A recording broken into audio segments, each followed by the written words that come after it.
संस्कारविभवम् द्विजत्वकारकम् मुक्तिसोपानमार्गे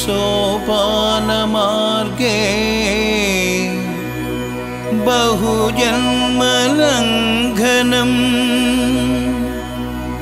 बीजकल्मष गर्भमल गतजन्मवासनाहरणम्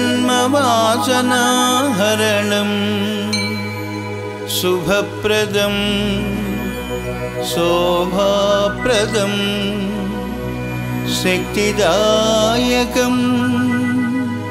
मुक्तिप्रदायकम् षोडशसंस्कारविभवम्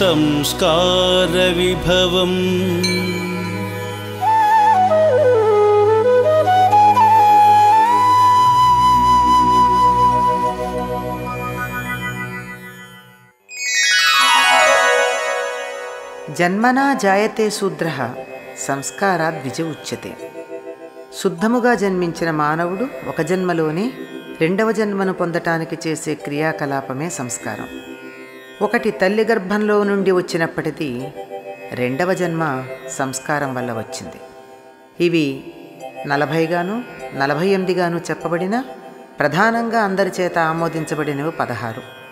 సంస్కారం అనే మాటకి బాగు చేయటం, మెరుగుపరచటం అనే అర్థాలున్నాయి. పనికిరాని వాటిని తొలగించి అవసరమైన వాటిని చేర్చటం సంస్కారం. ఈ సంస్కారాల ఆవశ్యకత మానవులకి మాత్రమే ఉంది.